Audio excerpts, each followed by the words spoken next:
যে 30 লক্ষ প্রাণের বিনিময়ে বাংলাদেশ সেই মুক্তিযোদ্ধাদেরকে বলছে গাদ্দার, বীরশ্রেষ্ঠ মতিউরকে বলছে গাদ্দার, বীরশ্রেষ্ঠ হামিদুরকে বলছে গাদ্দার। দাদাকে গাদ্দার বলতে পারে কেউ? কি পরিবারের পূর্বসূরীদের কাউকে গাদ্দার বলতে পারে? আজকে মুক্তিযোদ্ধাদের কারণে বাংলাদেশ।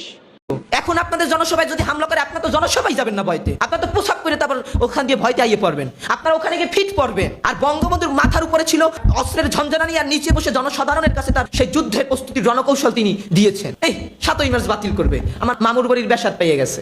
কি রে কি! জেনারেল জিয়াউর রহমান তিনি নিজের কণ্ঠে, দ্যাথহীন কণ্ঠে তিনি সাংবাদিকদের একটি জিজ্ঞাসাবাদে তিনি বলেছেন যে বঙ্গবন্ধু তো মহান নেতা, 7ই মার্চের প্রেরণা ছিল আমার স্বাধীনতার যুদ্ধে ঝাঁপিয়ে পড়ার অন্যতম কারণ। তাহলে আপনি জিয়াউর রহমানকে বাদ করতেছেন, আপনি 9 জন সেক্টর কমান্ডারকে বাদ করতেছেন, আপনি আতাল গনি ওসমানীকে বাদ করতেছেন, আপনি তাজউদ্দিনকে অসম্মান করতেছেন, আপনি নজরুল ইসলামকে অসম্মান করতেছেন, যে হুজুর বাসারি 9ই মার্চের ভাষণে বলছে যে বঙ্গবন্ধু 7ই মার্চের ভাষণের পক্ষে আপনি সেই 9ই মার্চের সেই হুজুর বাসারিকে আপনি অপমান করতেছেন। তাহলে এটা তো অবশ্যই ইতিহাস বিকৃত, ইতিহাস বিকৃত। আজকে অনেকে বলে কি জানেন, জয় বাংলার পরিবর্তে নাকি জয় পাকিস্তান বলা হয়েছিল। হায়রে নরধম নরপশু এবং কি বলে ওটাকে বর্বরের দল। তৎকালীন সময় আসম আব্দুর রব তিনি পরবর্তীতে জাসদ গঠন করে, তার থেকে তো বিরোধিতা বঙ্গবন্ধুর বেশি কেউ করেনি। তিনিই বলেছেন বঙ্গবন্ধুর পায়ের কাছে তিনি বসা ছিলেন এবং যতক্ষণ না পর্যন্ত বঙ্গবন্ধুর স্বাধীনতার ঘোষণা এবং জয় বাংলা স্লোগান না দিয়েছে ততক্ষণ পর্যন্ত তিনি সেখান থেকে ওঠেন। পরিবর্তন করলেই কোনো জিনিসের পরিবর্তন হয় না। পরিবর্তন কি? পরিবর্তনটা গ্রহণ করছে কেউ, কেউ গ্রহণ করছে। আপনি দেখেন আজকে টিভি চ্যানেলের একটা পোস্ট দেখেন 7ই মার্চ নিয়ে, সেখানে 20 কের ভিতর 18 কে লাভ রিয়েক্ট করে, তার ভিতর 500 কে আপনার কেয়ার রিয়েক্ট করে। কি হয়েছে তাতে? হয়েছে নাকি তাতে? পরিবর্তন কে গুনায় ধরে? কে ধরে? পাকিস্তান চাপাই দিছিল, পাকিস্তানের রাষ্ট্রভাষা উর্দু চাপাই দিছিল, কেউ গুনায় ধরছে? কেউ গুনায় ধরছে? 6 দফারে রাষ্ট্রদ্রোহিতার সামিল দিছিল, বাঙালি গুনায় ধরছে। 69 গণ অভ্যুত্থানের বিরুদ্ধে কুৎসা উঠাইছিল, গুনায় ধরছে। 70 নির্বাচনে বলছিল যে শেখ মুজিবকে ভোট দেওয়া মানে ভারতকে ভোট দেওয়া, ভারতের দালালি করা, কেউ গুনায় ধরছিল? কেউ গুনায় ধরছে? কারণ মানুষ জানে যে ভারতের মতো একটা রাষ্ট্র আর বাংলাদেশের মতো একটা ছোট রাষ্ট্র, বাংলাদেশের 28টা রাষ্ট্রের মতো একটা ভারত, সেখানে ভারতের একটা প্রদেশে যা লাগে তা বাংলাদেশ উৎপাদনও হয় না। মানুষ সুযোগে নেয়, মানুষ এখন সজাগ। পরিবর্তন করলে তাতে কিচ্ছু আয় যায় না। ওই সরকারি বই থেকে পরিবর্তন করুক, তাতে কি মানুষ শুনবে না? এবারের সংগ্রাম আমাদের স্বাধীনতার সংগ্রাম, এবারের সংগ্রাম আমাদের মুক্তির সংগ্রাম। কোন নেতায় বলতে পারছে? এরকম বক্তব্য দিতে পারছে? কোন নেতায় বলতে পারছে সুদৃঢ় এবং সুকৌশলী ভাবে? পারে নাই, পারে নাই। পারবে কেমনে? দেশের প্রতি দায়বদ্ধতা থাকতে হয়, জনগণের প্রতি দায়বদ্ধতা থাকতে হয়, স্বাধীনতার প্রতি দায়বদ্ধতা থাকতে হয়। বঙ্গবন্ধু শেখ মুজিবুর রহমানের 7ই মার্চের ভাষণে তিনি গণতন্ত্র, সমাজতন্ত্র, ধর্মনিরপেক্ষতা, জাতীয়তাবাদ এবং এই দেশের মানুষের মুক্তির বীজ বপন করে। সেই ভাষণের ভিতর নিহিত ছিল স্বাধীনতার সেই যুদ্ধের প্রস্তুতি। 26শে মার্চ ঘোষণা হয়ে গেল আর যুদ্ধ হয়ে গেল কেন? একদিনে কি যুদ্ধের প্রস্তুতি হয়েছিল? 7ই মার্চের ভাষণের পর সমগ্র জাতি বুঝে গিয়েছিল যে আমাদেরকে যুদ্ধের ময়দানে নামতে হবে। যুদ্ধের দামামা বাজছে, পাকিস্তানি হানাদার বাহিনীর শেষ সৈন্যটিকে বাংলার মাটি হতে উৎখাত করতে হবে। সেই ম্যান্ডেট নিয়ে সমগ্র বাঙালি জাতি 7ই মার্চের তৎকালীন রেসকোর্স ময়দান, বর্তমান সরদি উদ্যানে নারী, পুরুষ, যুবক, যুবতী, কৃষক যার যার স্থান থেকে ছুটে এসেছিল। কেন ছুটে এসেছিল? যুদ্ধের প্রস্তুতি কিভাবে গ্রহণ করা যায় তা শুনতে। যুদ্ধে প্রস্তুতিতে বঙ্গবন্ধু কি বলেছে? আমি যদি নাও থাকি, আমি যদি হুকুম দেবার নাও পারি, তোমরা তোমাদের সংগ্রাম চালিয়ে যাবে। এখানে বঙ্গবন্ধু কি একেবারে পরিপূর্ণভাবে বলে দিয়েছে যে তার অনুপস্থিতিতে কি করতে হবে? সংগ্রাম করতে হবে। বঙ্গবন্ধু নেই, সংগ্রাম করতে হবে। বঙ্গবন্ধুকে কারাগারের ওই অন্ধকার প্রকাশে যদি রাখে, আমরা সংগ্রাম করব। নেতা তো সে যে নেতা জেলে যাওয়ার পর তার আদর্শের উপর ভিত্তি করে যুদ্ধ হয়। আপনি দেখুন নেলসন ম্যান্ডেলা, তিনি জেলে ছিল, তার আদর্শের উপর ভিত্তি করে সংগ্রাম হয়েছে। নেতারা তো কখনো মারা যায় না, নেতা তো থাকে মহিয়ান। এমন জীবন করিবে ঘটন, হাসিলে তুমি কাঁদিবে ভুবন। 7ই মার্চের ভাষণে বঙ্গবন্ধু সমগ্র বাঙালি জাতির কাছে একটা অবিসাংবাদিত নেতা। 1952 সালের ভাষা আন্দোলন ছিল বাঙালি জাতির অস্তিত্বের প্রথম সুর। যে অস্তিত্বের সুরে গলা লাগিয়ে বাংলার দামাল ছেলেরা, বাংলার মানুষ 200 বছরের পরাধীনতা, গোলামি, উপনিবেশী এবং জালেমদের বিরুদ্ধে সংগ্রামে আত্মনিয়োগ করেছিল। 1954 সালের প্রাদেশিক নির্বাচন, 1958 সালে প্রাদেশিক নির্বাচন, 1962 সালের শিক্ষা আন্দোলন, 66 এর 6 দফা, 69 গণ অভ্যুত্থান, 70 এর সাধারণ নির্বাচন। এই নির্বাচনে সমগ্র বাঙালি জাতি বঙ্গবন্ধু তথা আওয়ামী লীগকে সংখ্যাগরিষ্ঠ আসনে তারা রূপায়িত করে। এটা কেন করে? 6 দফা ছিল বাঙালির মুক্তির সনদ। 6 দফার সাথে 70 রিলেটেড, 70-এর সাথে 71 রিলেটেড। এবং 71-এ আমি যদি বিএনপির ভাষায় বলি, বিএনপি বলে জিয়াউর রহমান স্বাধীনতা ঘোষণা দিয়েছে বঙ্গবন্ধুর পক্ষে তিনি স্বাধীনতার ঘোষণা দিয়েছে। জেনারেল জিয়াউর রহমান তিনি নিজের কণ্ঠে, দ্যাথহীন কণ্ঠে তিনি সাংবাদিকদের একটি জিজ্ঞাসাবাদে তিনি বলেছেন যে বঙ্গবন্ধু তো মহান নেতা, 7ই মার্চের প্রেরণা ছিল আমার স্বাধীনতার যুদ্ধে ঝাঁপিয়ে পড়ার অন্যতম কারণ। তাহলে আপনি জিয়র রহমানকে বাদ করতেছেন, আপনি 9 জন সেক্টর কমান্ডারকে বাদ করতেছেন, আপনি আতাল গনি ওসমানীকে বাদ করতেছেন, আপনি হচ্ছে তাজউদ্দিনকে অসম্মান করতেছেন, আপনি নজরুল ইসলামকে অসম্মান করতেছেন, যে হুজুর ভাসানী 9 মার্চের ভাষণে বলছে যে বঙ্গবন্ধু 7ই মার্চের ভাষণের পক্ষে আমি, আপনি সেই 9 মার্চের সেই হুজুর ভাসানীকে আপনি অপমান করতেছেন। তাহলে এটা তো অবশ্যই ইতিহাস বিকৃত, ইতিহাস বিকৃত। আজকে অনেকে বলে কি জানেন, জয় বাংলার পরিবর্তে নাকি জয় পাকিস্তান বলা হয়েছিল। হায়রে নরধম নরপশু এবং কি বলে ওটাকে বর্বরের দল। তৎকালীন সময়ে আসম আব্দুর রব তিনি পরবর্তীতে জাসদ গঠন করে, তার থেকে তো বিরোধিতা বঙ্গবন্ধুর বেশি কেউ করেনি। তিনিই বলেছেন, বঙ্গবন্ধুর পায়ের কাছে তিনি বসা ছিলেন এবং যতক্ষণ না পর্যন্ত বঙ্গবন্ধু স্বাধীনতার ঘোষণা এবং হচ্ছে জয় বাংলা স্লোগান না দিয়েছে ততক্ষণ পর্যন্ত তিনি সেখান থেকে উঠেন। তাইলে যে বিরোধিতা করলো বঙ্গবন্ধু সে সত্য কথা বললো, আর আপনার তখন জন্ম হয় না, আপনি বলেন জয় পাকিস্তান। কি একটা অবস্থা, মানে চাপাইয়ে দেওয়ার একটা প্রতিযোগিতা। আর কদিন তো পারবো যে গোলাম আজম জাতির পিতা, গোলাম আজম জাতির পিতা, যিনি বাংলাদেশের রাজাকার কমান্ডারের প্রধান কমান্ডার ছিল, তারে বানাইবে জাতির পিতা। আমরা সব বুঝি, আমরা বাঙালি জাতি, আমরা মাছে ভাতে বাঙালি, আমরা পান্তা ভাত খেতে অভ্যস্ত, আমরা রৌদ্রের সেই রৌদ্রদাহ তাপ সহ্য করতে অভ্যস্ত, আমরা সেই বর্ষার সেই নিদারুণ বৃষ্টি সহ্য করতে আমরা অভ্যস্ত, আমরা পদ্মা মেঘনা যমুনার তীরে বসে আমরা সাম্প্রদায়িক সম্প্রীতির কথা বলতে অভ্যস্ত, আমরা কপটাকে, আমরা অধর্মের গ্লানিকে, আমরা অসত্যকে রুখে দিতে আমরা অভ্যস্ত, আমরা বাঙালির শান বাঙালির মান রক্ষায় অভ্যস্ত। যদি কোনো কতিপয় শ্রেণী, যদি কোনো স্বার্থান্বেষী মহল মনে করে 7ই মার্চের দরকার নাই, যা দরকার নাই, অসুবিধা কি না, যা লাগবে না, তোমরা যেভাবে 7ই মার্চকে উপস্থাপন করবো, ও 7ই মার্চ আমার লাগবে না। বঙ্গবন্ধু বলছে যার যা আছে তা নিয়ে ঝাঁপিয়ে পড়ো। বঙ্গবন্ধু বলছে এবারের সংগ্রাম আমাদের মুক্তির সংগ্রাম, এবারের সংগ্রাম আমাদের স্বাধীনতার সংগ্রাম। বঙ্গবন্ধু বলেছে আমি যদি নাও থাকি, হুকুম দেবার নাও পারি, তোমরা তোমাদের সংগ্রাম চালিয়ে যাও। বঙ্গবন্ধু বলে গিয়েছে ওদেরকে ভাতে মারবো, ওদেরকে পানিতে মারবো, আর যদি আমার ভাইয়ের উপর হত্যা করা হয় তাহলে এর পরিণাম ভালো হবে না।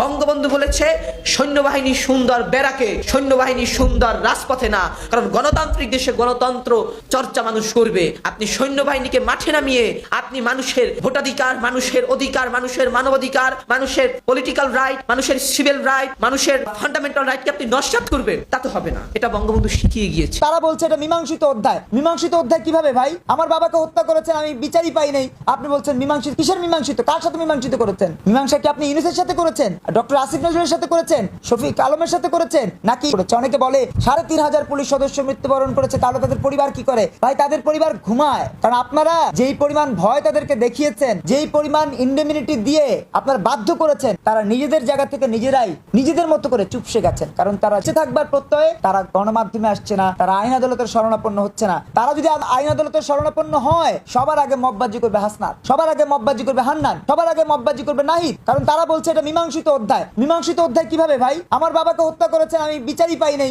আপনি বলছেন মীমাংসিত। কিসের মীমাংসিত? কার সাথে মীমাংসিত করেছেন? পুলিশ হত্যার বিচার তো আমরা চাই, সেই সাথে একটু বলে রাখি, গত 3 মাসে হত্যাকাণ্ডের শিকার হয়েছে প্রায় 850। ঢাকা শহরে মবের শিকার হয়ে মৃত্যুর শিকার হয়েছে প্রায় 150। 20 মাসে মৃত্যুর শিকার হয়েছে প্রায় 2000। আপনারা জুলাই যে আন্দোলনের কথা বলেন, বা এনসিপি নেতারা বলেন, বা জামাত ইসলাম বলেন, যে দোহাই দিয়ে তারা ক্ষমতায় আসবার স্বপ্ন দেখছেন, সেই জুলাইতে মৃত্যুবরণ করেছেন মাত্র 835 জন। কোন মৃত্যুই আমাদের কাছে কাম্য নয়। আমরা সকল মৃত্যুর জন্য তাদের বিধবা আত্মার মাগফিরাত কামনা করি, কিন্তু তাদেরকে মনে রাখতে হবে এই জুলাইতে যে 835 জনকে তারা তাদের জুলাই যোদ্ধা হিসেবে উপস্থাপন করেছে, সেখানে কিন্তু 3,500-এরও বেশি আমাদের পুলিশ সদস্য ভাই বোন হত্যাকাণ্ডের শিকার হয়েছে। আমার একজন বোনের কথা এখন আমার মনে আছে, যে বোন তিনি পেটে হাত দিয়ে বলেছেন যে আমার পেটে বাচ্চা, আমাকে আপনারা ছেড়ে দিন, আমাকে আপনারা বাঁচান, কিন্তু তাকে তারা বাঁচায়নি। তারা সিরাজগঞ্জের এনায়েতপুরে নির্মম ভাবে পুড়িয়ে হত্যা করেছিল। এই যে আমার ওই বোনটি সহ 3,500 পুলিশ সদস্য মৃত্যুবরণ করেছে। অনেকে বলে 3,500 পুলিশ সদস্য মৃত্যুবরণ করেছে, তাহলে তাদের পরিবার কি করে? ভাই তাদের পরিবার ঘুমায়, কারণ আপনারা যেই পরিমাণ ভয় তাদেরকে দেখিয়েছেন, যেই পরিমাণ ইন্ডেমিনিটি দিয়ে আপনারা বাধ্য করেছেন, তারা নিজেদের জায়গা থেকে নিজেরাই নিজেদের মতো করে চুপসে গেছেন। কারণ তারা জানেন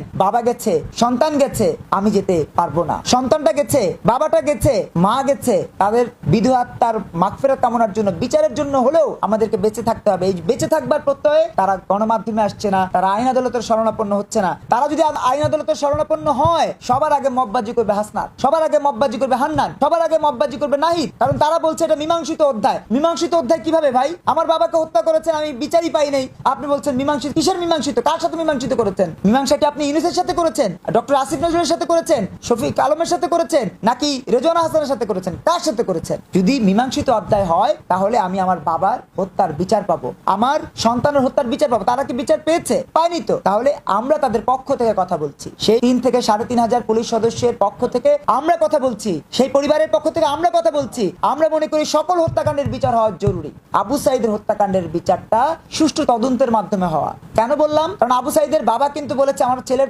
মাথার পেছনে আঘাতের চিহ্ন ছিল। যাকে আপনারা সামনে থেকে গুলি করবার কথা বলছেন, তার মাথার পেছনে আঘাতের এই রহস্যকে উদ্ঘাটিত হয়েছে? হয়নি তো। তাহলে সকল কিছু আপনারা নীল নকশা মতো করেছেন। কখনো আপনারা বলেছেন ম্যাটিকুলাস ডিজাইনার মাহফুজ, কখনো আপনারা বলেছেন ম্যাটিকুলাস ডিজাইনার তারেক রহমান, কখনো meticulous designer doctor Shafiq.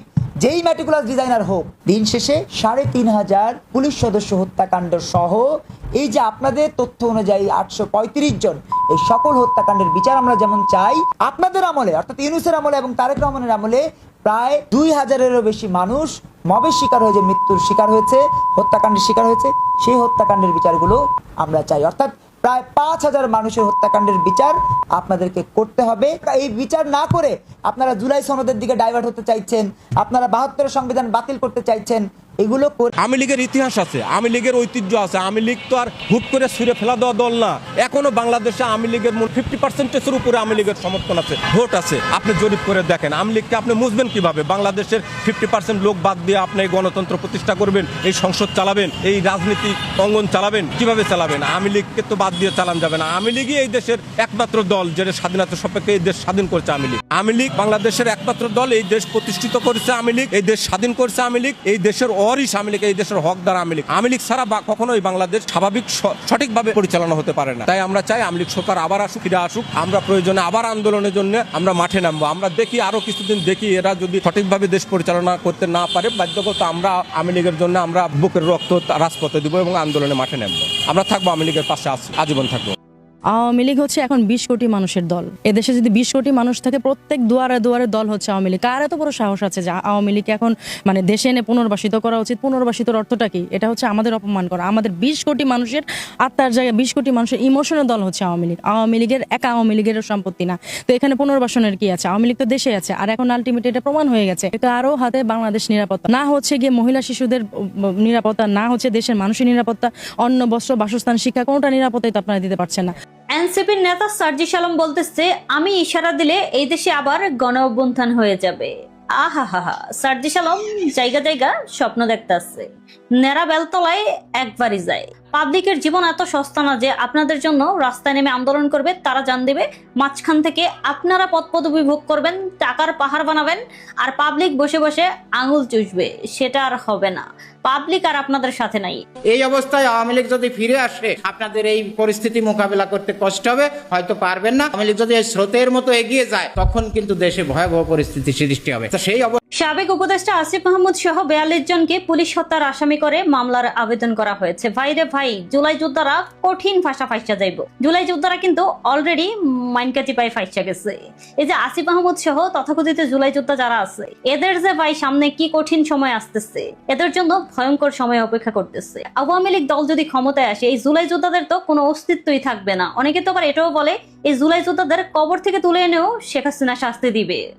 NCP নেতা নাহিদ ইসলাম বলতেছে, পুলিশ হত্যার জন্য যদি জুলাই যোদ্ধাদের নামে মামলা করা হয়, তাহলে আমিও রাজাকার হত্যায় মুক্তিযোদ্ধাদের নামে মামলা করব। ভাইরে ভাই, আমার তো মনে হইতেছে এই নাহিদ ইসলামের মাথার তারটার জল্লা একদম বাষ্ট হয়ে গেছে। এই কারণে এইসব আবল তাবল পাগলামি সাগলামি কথাবার্তা বলতেছে। কিসের সাথে কিসের তুলনা করছে? পুলিশ কি রাজাকার ছিল? 1971 সালে রাজাকারদের যে ভূমিকা, পুলিশ কি সেই ভূমিকা পালন করছে? কিসের সাথে কি তুলনা করতেছে? অনেকেই বলেন যে পুলিশ হত্যার বিচার কেমনে করব, প্রমাণ নাই। এই যে প্রমাণ এখানে আছে, শুনে যাবেন। ভিডিওটা সর্বোচ্চ শেয়ার করবেন। সব পুলিশ ভিতরে, পুলিশ মারা গেলেই তাদের স্বাধীন। এই যে শুনুন, সব পুলিশ ভিতরে আছে, সব পুলিশ ভিতরে। এই মুহূর্তে ইনাজপুর থানা আমরা বলতেছি সব পুলিশ ভিতরে। ইনশাআল্লাহ তো আমাদের তাদের কোনো রেহাই নাই। হত্যা বিচার করুক আর না করুক, এদের কোনো রেহাই আর নাই। ভবিষ্যৎ ইতিহাস এটা রচনা হয়ে গেছে। এটা তো তারা তাদের আত্মস্বীকৃত বহুত ভিডিও আছে, অডিও আছে, ধরে নেওয়ার দরকার নাই। সিরাজগঞ্জের এনায়েতপুর না কোথায় যেন একটা এসে 14 জন না 19 জনকে পোড়াই মারছে। একজন মহিলা কনস্টেবল, সে বলতেছিল যে আমি প্রেগনেন্ট, আমি অন্তঃসত্ত্বা, তাকেও মারছে। এরা কি মানুষ না অমানুষ? অমানুষদের যদি বিচার মানুষের সমাজে না হয়, তাহলে সেই সমাজটা কি শেষ জঙ্গলের না পশুদের? আমরা যদি বেঁচে থাকি দেখতে পারবো 5 তারিখ একমাত্র পুলিশ হত্যা দিবস হিসাবে পালিত হবে। আপনারা এটা লিখে রাখতে পারেন। 5 তারিখ একমাত্র পুলিশ হত্যা দিবস হবে, কোনো রকম কোনো জুলাই সনদ কিছুই হবে না, একমাত্র পুলিশ হত্যা দিবস হিসেবে 5 তারিখ পালিত হবে, কারণ এটা তাদের ম্যাটিকুলাস ডিজাইন ছিল। আগে জামাতের বিচার করতে হবো, কারণ 71 যুদ্ধ করে দিয়েছিল জামাতের বিচার আগে করতে হবো। শেখ হাসিনা কি করতে, শেখ হাসিনা বিচার পরে করতে হইবে। জামাতের আমির নারীগুলো সম্মেলন করে, আবার ওই ছেলেগুলোকে বৈঠক শেষ হয়ে যাওয়ার পরে ছেলেদের বলে ছেলে বন্ধুরা চলে যাও, মেয়ে বন্ধুরা থাকো। মেয়ে বন্ধুগুলো কি করবা, ফুর্তি আনন্দ করবা? ওই ছেলেরা দেখো দেখে ছেলে বন্ধুরা চলে যাও। এই সমস্ত ভণ্ডামি এগুলো জীবনে ইসলাম কায়েম করতে পারবে না জামাতে। জামাত ইসলাম মানে ইসলাম না, ইসলাম নামটা বাদ দিলে ভালো হতো। এরা সম্পূর্ণ দাজ্জালের দল। এরা পুরো দেশে হাজার হাজার 5ই আগস্টের পরে হাজার হাজার আলেম ওলামাদেরকে, ইমাম মুয়াজ্জিনদেরকে বেইজ্জতি করছে, চাকরিচ্যুত করছে। হাজার হাজার মাজার আল্লাহর ওলিদের খানকাকে এরা ভাঙচুর করছে। এরা এ দেশের স্বাধীনতা বিরোধী। এরা হিন্দু মুসলমানদের মাঝে দাঙ্গা বাজাইতে চায়, যেভাবে পাকিস্তান করেছিল। 26শে মার্চ স্বাধীনতা দিবস আমি শুক্রবারে মসজিদে বয়ান করেছি যে পাকিস্তানি হানাদার বাহিনী আমাদের দেশের 30 লক্ষ মানুষকে নির্মমভাবে শহীদ করেছে, 2 লক্ষের অধিক মা বোনদেরকে নির্যাতন করেছে। এই তথ্য আমি বলার পরে আমার মসজিদের কিছু মুসল্লি তারা আমার উপর ক্ষিপ্ত হয়। আমার এক যুবক মুসল্লি সে বলে উঠলো, হুজুর স্বাধীনতা যুদ্ধে মাত্র 3200 মানুষ মারা গেছে। এইভাবে ইতিহাস বিকৃতি করে যেসব সংবাদ মাধ্যম এবং যেসব সংবাদকর্মীরা মানুষের এবং যুবক যারা তাদের মনকে এরকম বিকৃতি করতেছে পাকিস্তানি পন্থীরা, এই পাকিস্তানি পন্থীদেরকে যদি মাথাচাড়া দেওয়া হয়, এখন এই রাজাকার আল বদর আল শামস যারা আমাদের মা বোনদেরকে রেপ করেছিল, নির্যাতন করেছিল, আজ তাদেরকে মাঠে ওঠার সুযোগ দেওয়ার কারণে আমার বাড়ি হারা, আমি পিরিজপুরে থাকতে পারি না, আমি শরীয়তপুরে থাকি। সেইখানে 2 দিন আগে আওয়ামী লীগ বিএনপি মারামারি লাগছে। আসলে একজন আওয়ামী লীগের না, একজনও বিএনপির না, দুইটা গ্রুপ চাইছে রাজাকারের দল, জামাত ইসলামের দল। আওয়ামী লীগ সাজছে আর বিএনপি সাজছে এই রাজাকারের দল। সাইজা মারামারি লাগা নিউজ প্রতিবেদন সাজাইছে আওয়ামী লীগ বিএনপির মারামারি, আওয়ামী লীগে হামলা করতেছে বিএনপির উপরে। এইভাবে স্বাধীনতার পক্ষের শক্তি দুইটা, আওয়ামী লীগও স্বাধীনতার পক্ষের দল, বিএনপিও স্বাধীনতার পক্ষের দল, কিন্তু এদের মাঝে অনুপ্রবেশ ঘটাইছে পাকিস্তানি 71-এর পরাজিত শক্তি। তারা এই আওয়ামী লীগের ভিতরে অনুপ্রবেশ ঘটছে, বিএনপির ভিতরে অনুপ্রবেশ ঘটাইয়া নাটকের মতো সাজিয়ে, যাতে স্বাধীনতার পক্ষের শক্তি আওয়ামী লীগের অধিকাংশ মানুষই নিরীহ ভোটার যারা বিএনপি কে ভোটে জয়যুক্ত করেছে। আমি যে শরীয়তপুরে থাকি, 3টা আসনে বিএনপি জয় হয়েছে আওয়ামী লীগের ভোটে। এখন এই নব্য ফ্যাসিস্ট সুদখোর এই দেশ থেকে বিদায় নিছে, কিন্তু এই ফ্যাসিস্টের সবকিছু রেখে গেছে। মব রাজা ডক্টর ইউনূস এই দেশ থেকে বিদায় নেয় নাই, সে আবার নতুন করে 111-এর মতো বিএনপি কে এবং আওয়ামী লীগকে ধ্বংস করার নতুন পায়ে তারা চলছে। এই জন্য আমি সাংবাদিক ভাইরা, আপনারা হলেন জাতির বিবেককে জাগ্রত করেন, আপনাদের দ্বারা মানুষ অনুপ্রাণিত হয়। এখন শেখ হাসিনার বহু দোষ হয়ে গেছে, কিন্তু কেউ জানে না যে শেখ হাসিনা যদি ঘরে ঘরে বিদ্যুৎ না দিত, আপনারা 3-4 ফসল কোনোদিন উৎপাদন করতে পারতেন না, কোনোদিন হতো না। শেখ হাসিনার অবদান তো শুধুমাত্র বিদ্যুৎ দিয়ে খালি ঘরের বাতি আর ফ্যান চালাইছেন এটা নয়। শেখ হাসিনা বিদ্যুৎ দিয়েছে বলে, ডিপটিউবল হয়েছে বলে, সাবমার্সিবল হয়েছে বলে মাঠে যে পরিমাণ বাম্পার ফলন হয়, আপনারা সেদিকে তো কেউ খেয়াল করেন না, সেটা সবাই ভুলে যান। আপনারা সেদিকে কারো লক্ষ্য নাই, দৃষ্টি নাই, এগুলো লক্ষ্য করতে। যে জামাত সর্বকালের একটা নিষিদ্ধ দল, সে কিভাবে করে আজকে সংসদে চলে গেল, এবং এনসিপি তারা যদি এই দেশেরই ও সন্তান হতো, আমার তো মানে আশ্চর্য হয় কিভাবে তারা এই দেশের সন্তান, এই দেশের সন্তান হলে মুক্তিযুদ্ধের বিপক্ষের শক্তিকে তারা কিভাবে করে নিয়ে সংসদে ঢুকে এবং সেখানে বসার স্পর্ধা তারা করে কিভাবে। জয় বাংলা স্লোগান দেয়ায় তরুণীকে গ্রেফতারের ঘটনায় সমালোচনা করেছেন বাংলাদেশ মুসলিম লীগের সভাপতি মহসিন রশিদ। ফেসবুক স্ট্যাটাসে তিনি বলেন, জয় বাংলাকে অপরাধ গণ্য করা হলে আমাদের পাকিস্তান জিন্দাবাদে ফিরে যাওয়া উচিত। মহসিন রশিদ বলেন, জয় বাংলা স্লোগান দেওয়ার জন্য পুলিশ কিভাবে একজন তরুণী ও শিশুদের গ্রেফতার করতে পারে তা বুঝতে পারেন না তিনি। অন্যরা হত্যা মামলায় জামিন পায় আর আমি 323 ধারায়, যেটার হাইয়েস্ট পানিশমেন্টের চেয়ে বেশি আমার খাটা হয়ে গেছে। দোয়া করি তোমরা যে জায়গায় আছো। বাংলাদেশ আওয়ামী লীগকে পুনর্বাসন করার লাগে যদি আমার কোনো আন্দোলন সংগ্রামে অংশগ্রহণ করা লাগে, এর জন্য আমি 24 ঘন্টায় প্রস্তুত আছি। কারণ আওয়ামী লীগ সরকার যা করে দিয়ে গেছে 100 বছরে কেউ করতে পারবে না। এই যে মেট্রো রেলটা, এটা কিরা বানাইছে? আওয়ামী লীগ সরকার বানাইছে। দেশে যে উন্নয়ন করে গেছে, আজ দেশে যে হাহাকার, আর এগুলোর লেগে আমি বর্তমান সরকারের দোষ দেবো না, এগুলোর লেগে ডক্টর ইউনূস দায়ী। কারণ এগুলো দেশের সার্বভৌমত্ব নষ্ট করে দিয়ে গেছে। একজন জাতীয় সুদ করে কেন এই দেশে আসলো? এর প্রথম কথায় বিভিন্ন দেশে সুদের ইন্টারেস্ট পায়, এবং শেখ হাসিনা এত কিছু দেওয়ার পরেও কিন্তু সয়নাসার নাম দিয়েছে। এই বাংলাদেশের মানুষই শেখ হাসিনাকে বাংলাদেশে আনবে, এতে কোনো ভুল নেই। শেখ হাসিনা গণহত্যার সাথে জড়িত, লুটপাটের সাথে জড়িত, সেই শেখ হাসিনাকে বাংলাদেশের মানুষ কেন ফিরিয়ে নিয়ে আসবে? গণহত্যা বলতে কিছু নেই এখানে। গণহত্যা বলতে এখানে সাধারণ মানুষের ব্রেন ওয়াশ করা হয়েছে। এখনো তো হত্যা হচ্ছে, ইউনূসের আমলেও তো হত্যা হয়েছে। এগুলো কারা করেছে? তাহলে হত্যা কোনো কিছু নাই। এরকম হত্যা বাংলাদেশে বহুত হয়েছে। রাজনীতির প্রেক্ষাপটে এটা মানুষের ব্রেন ওয়াশ করে সাধারণ মানুষের ভুল বোঝানো হয়েছে। কারণ এই আন্দোলনটা আপনি যদি দেখেন কোটা আন্দোলন, ঢাকা বিশ্ববিদ্যালয় থেকে সর্বপ্রথম আন্দোলন শুরু হয়। একজন শিক্ষার্থী ঢাকা বিশ্ববিদ্যালয়ে মারা যায়নি, প্রথম কথা। আর এই কোটা আন্দোলনের পিছনে ছাত্রকে দাবি ছিল একটা চাকরি, কিন্তু এরা মন্ত্রীর চেয়ারে বসেছে, এরা এমপি হয়েছে, এরা সংসদ ভবনে গেছে, এরা এখন BMW নিয়ে ঘোরাফেরা করে, আইফোন ব্যবহার করে, এরা রেজিস্ট্রেশন হোটেলে যায় খাবার খায়। এগুলো ভাই এদের কাছে আশা করিনি।